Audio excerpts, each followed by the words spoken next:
Ce jeudi 6 juillet 2023, dans les colonnes de son magazine S par Sophie Davant, l'animatrice est revenue, non sans émotion, sur son départ d'affaires conclu sur France 2 pour Europe 1 à la rentrée prochaine.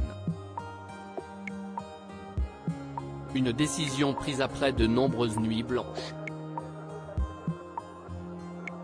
Le numéro 17 du magazine S par Sophie Davant est en kiosque ce jeudi 6 juillet 2023.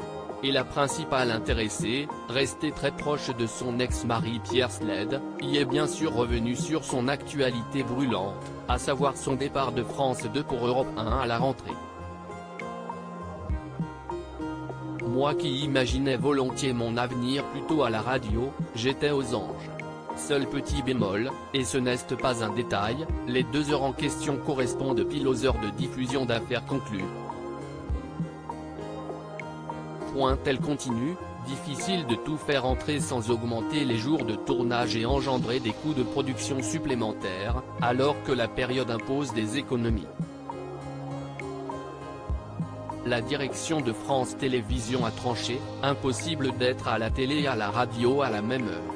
Et si est après de nombreuses nuits blanches, que la compagne de William Lémergie, sa plus belle rencontre dans tous les sens du terme, décidera de s'éloigner de France Télévisions, le cœur serré, j'ai dû choisir, et vous le savez bien, choisir, si est renoncer.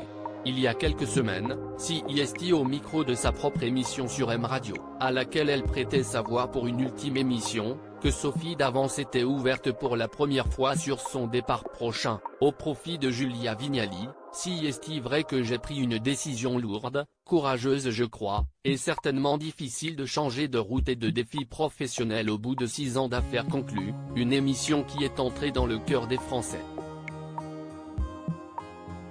Du mouvement chez France Télévisions. Si Julia Vignali rejoindra les acheteurs et commissaires-priseurs de France 2 d'ici quelques semaines, elle n'est pas la seule à jouer aux chaises musicales. Télématin, qu'elle co-animait avec Thomas Soto jusqu'à sa dernière, durant laquelle elle a reçu un étonnant cadeau, comptera désormais sur la présence de Marie Portolano, jusque-là sur M6 et récemment vue dans Et dans nos fermes. Côté jeux télé, Laurence Boccolini a annoncé son départ de Tout le monde veut prendre sa place, véritable casse-tête pour le groupe qui lui cherche activement un ou une remplaçante. Enfin, sur France 5, si est Aurélie Casse qui remplacera Ali Badou à la présentation de C'est l'Hebdo, elle sera remplacée sur BFM Télévision par Julie Hamet.